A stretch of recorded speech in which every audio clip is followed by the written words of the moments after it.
Hey buds, and welcome to my 25W34A snapshot review.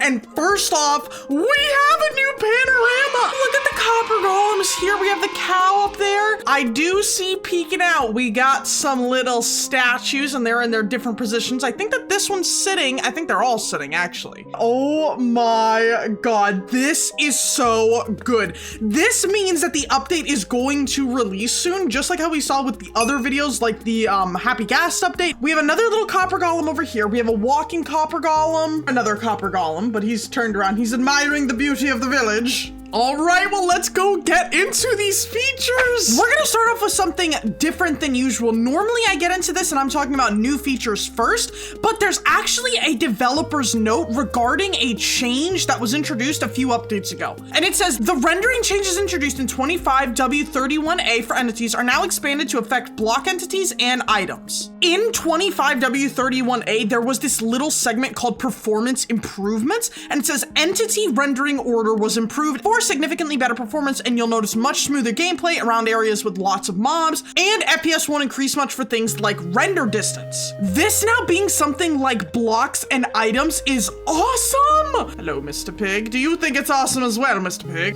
Oh my gosh, finally we are getting some lag fixes in the new version, but enough of that. First new feature is that servers can now have an in-game code of conduct. When connecting to a server, a code of conduct screen can now be shown. Accepting the code of conduct is required to play on the server. A checkbox is available for not showing the same code of conduct in the future. If the code of conduct changes, it will also be shown. I think that this is a wonderful change because I know in all of the Minecraft servers that I go on, they always have like some big sign list, or you have to type in some type of command to see all the rules and so on. Seeing them front and center is going to be so awesome, and you're going to avoid so many more bans and kicks, timeouts, whatever. Oh, and they even show you how to set it up. A new Boolean field has been added to service.properties called enable code of conduct. Setting it to true will enable it, and each file in the folder will have a form of language code. The language will attempt to match the player's language. So if you speak Spanish or French or any other language, then this will actually auto-translate it directly into your game, which is so sick. We have an update as well on the end light flashes. A sound effect produced by a flash now has a higher delay. Show me this end flash. Show me where it's at.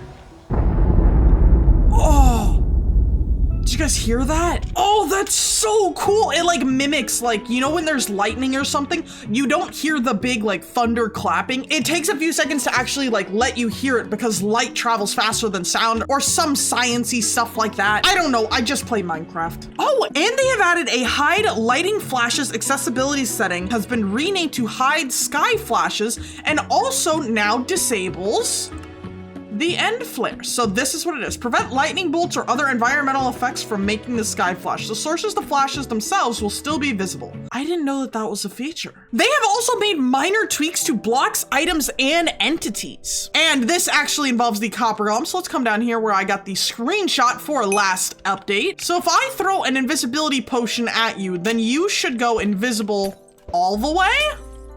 Oh, but your flower doesn't go away. Your flower stays there. Oh, I love that. I love that little sorting flower of existential dread. That's definitely gonna be fixed by next week, but still, that is very fun.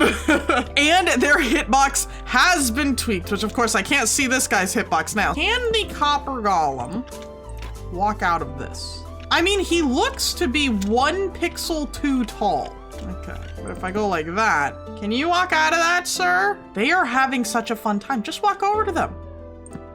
Walk over to them. Can you walk at all? Oh, you can. Oh, so they can't walk like this. I'm like crouching under that. Copper golems, even though they should be able to, because their hitbox is a lot lower, I guess they're not able to because of the little lightning rod. Hey, buddy! Their hitbox is now 0.6 blocks in width to be able to pathfind through open doors, and the hitbox is now 1.01 blocks in height to not get stuck on certain blocks, but they're still getting stuck on certain blocks. And we have a few updates regarding sound, so Copper Golem and Copper Chest are now audible from up to 12 blocks away, and they have tweaked the noise for the copper sorting system so it sounds a little quieter, which I honestly really appreciate because these guys were so freaking loud. I honestly think you could lower them a little bit more and it would be fine, but that's just me. And we have technical changes like data packs being updated and resource packs. Oh, and we have a new command. We have the fetch profile command, a new command that has been added to fetch the contents of a player's profile from Minecraft servers. Since the operation might take some time, it works asynchronously. Results will be printed once the operation finishes, but the game will keep running unpaused. After successful completion, a message will be printed that lets users copy the content of a fully resolved Minecraft profile component or give @s Minecraft player head with said component. Since the result is not known at the time of execution, the command will always return 1. Okay, so if I do fetch profile, let's go with name, and we'll just do my in-game name. Resolved profile for name elephant. Copy component or give item. Whoa, bro. Hopefully that isn't a dox. It gave me my head! No way! No, I can update the freaking guide that I made like 10 years ago. Oh my God, does this work for other people too? Okay, Mac123 from Dads Are Funny. Oh my God! You can get your friends' heads, you can get player heads just by typing in this command and then their username? Wait, okay, ID villager. ID, how does this work? ID with ID number, huh? Okay, there are some more things here. So it says modified Minecraft profile. Previous contents of this component would permanently change when the profile was resolved, i.e. downloaded from Minecraft service. To avoid issues with an unexpected change, the resolved value is no longer stored and contents of the profile will always remain unchanged. That means this component now has 2 behaviors. Static, when it has properties field or when both name and ID are present or when both are missing. In this state, profile will always render as is. If properties field is missing, a default skin will be used, select based on ID, same as in offline mode. That means the skin will be frozen at the moment of component creation. Oh, so if I was to go change my skin, it would still stay like this. It wouldn't update in real time with me.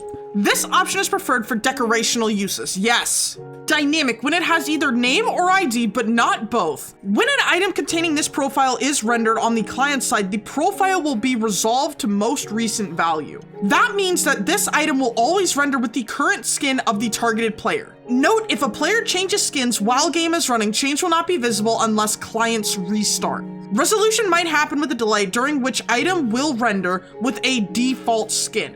I need to go see if this is gonna work if I change my skin. Okay, I have changed back into my old skin and my new one is still here. So if I type in the exact same command, so it's still giving me that head. Weird, maybe I gotta do it again.